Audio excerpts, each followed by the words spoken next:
Hello, and this is an iPad tutorial for the iPads being handed out in February of 2020. Let's go ahead and get started. First off, the most noticeable difference you should notice between your iPads is there is no longer a home button to take you back to the screen we're currently looking at. So if I happen to be in an app and I needed to get back home, all I would have to do is in the middle bottom of the page, swipe up. So no matter what app you are in, all you need to do is with your finger swipe up to the middle of the page, and then that app will close out and bring you back to your home screen. Now, down at the very bottom of your screen, you will see your dock. Now, on the very right-hand side, there are always going to be 3 apps that are pinned there, and those just happen to be the apps that you maybe use most or are more popular. Those will always change depending on the different apps that you are opening and closing. On the left-hand side, that's a little bit more unique, and each person's will look different. This is because on the left-hand side, you can pick and choose what apps you would like to pin down there. Let me scroll to my next page. I would like to put my Outlook app down on my dock.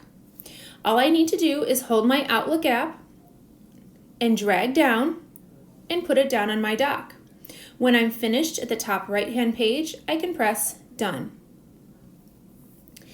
Now, those apps that are pinned down on the left, you can put up to 13 different apps down there, and they will all fit. Sometimes you will see the icons will begin to get smaller. If you happen to not want an app down there anymore, you can hold on to it and drag it back up. Now, please know that if you do press the X button, it will delete it and delete that app and take it away. You would then have to make your way back to the App Store and reinstall that app. Let's take a look at the app switcher. Now, to access the app switcher, which means to see all the different apps that are open and switch between apps, sometimes it can be a little tricky. I'm going to place my finger at the bottom of the screen and slowly drag it up to the middle and hold. And then once I drag slowly and hold, you will start to see those other apps in small little thumbnails appear. So right now, these are all the different apps that I have open. And just as before, this hasn't changed. If I want to close out of an app, I will just go ahead and swipe it off the page, and it will disappear for us. If I need to get back to my home screen, I drag my finger up, and I'm back at my home screen.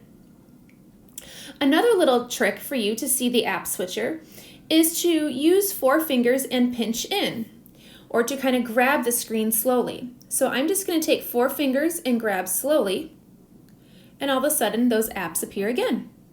That one is a little bit trickier and does take some practice, but once you get it, it is a quick little shortcut to use.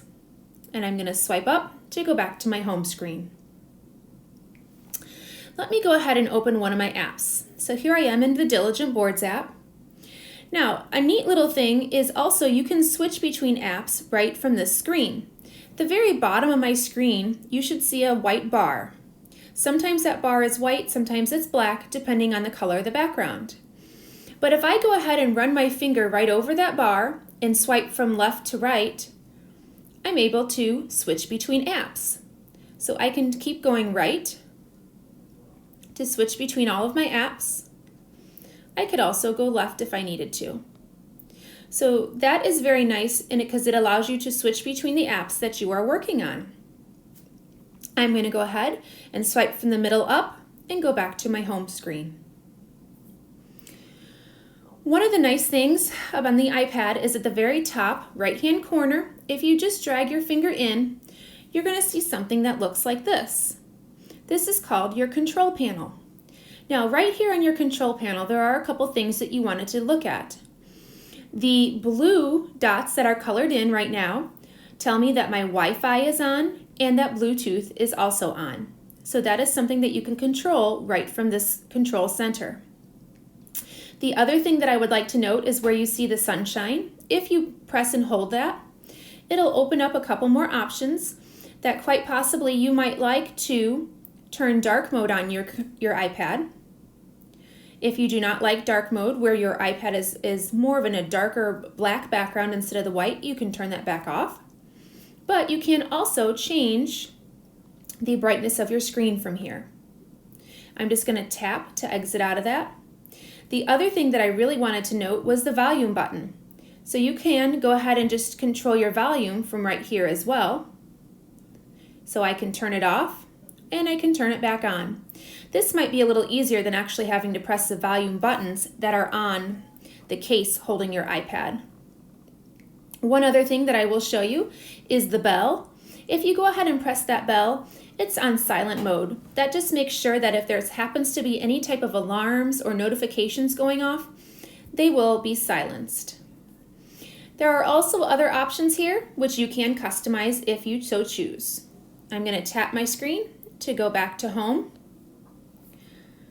So that was, again, dragging from the top right will bring out your control panel.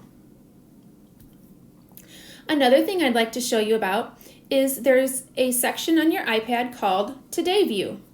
If you drag from the left and bring your finger in, this is something that's called Today View. This just lets you get a quick snapshot of some of your different apps, and you're able to place different, what they call widgets here, that let you monitor different things that are going on your iPad and outside of your iPad, such as the local weather. I went ahead and made sure that one of my widgets was the batteries, so that gave me a quick little way to check and see my iPad battery and my pencil battery. Now, if I scroll down to the very bottom of this Today's View, there's a word that says Edit. When I press Edit, I can go ahead and add or delete some of these, what they call widgets. So as you can see in mine, I added the batteries up towards the top. If I wanted to take out some of these things that I do not care for, I can just click the minus symbol and click to remove. So I might choose that one to remove as well.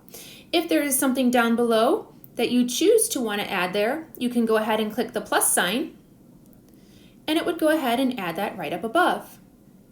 Now, depending on your preference and how you want to see them, you may also click the three lines and drag these around so that if I wanted Outlook at the top, or if I just wanted my battery at the top, I can so choose to do that. Once you click done, you will see those changes reflected. So now I have my battery at the top, and at the very bottom, you will also see that I just added the stocks, and that is there as well. I'm going to tap to get out of that.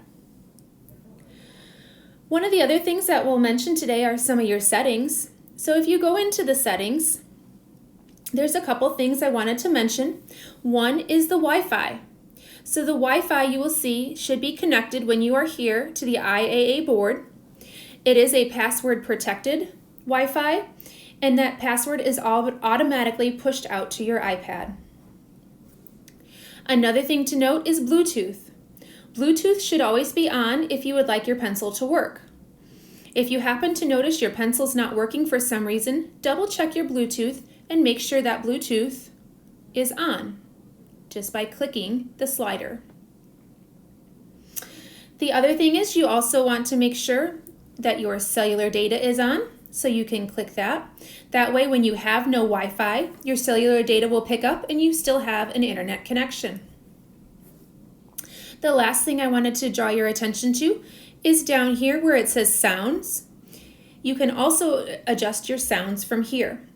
So you can have your volume all the way to off. You can also change the different sounds in alerts. At the very bottom, there are two sliders that I will typically turn off so I don't have those extra sounds, which is the keyboard click and lock sound. Lock sound is the sound that your iPad makes when you close the cover on it and it actually locks. So if you turn those off, then you won't have those sounds going off. I'm going to go ahead and go back to my home screen by dragging my finger straight up. The last thing I will mention is the power button. If I actually wanted my iPad to be powered down, I have to press the power button as well as one of the volume buttons. So press and hold, and then all of a sudden you have the slider where you can power off your iPad to restart it. I'm going to cancel. So those are your main differences between your older iPads and some of the newer ones. If you have any questions, as always, please feel free to reach out, and we are always here to help you with that.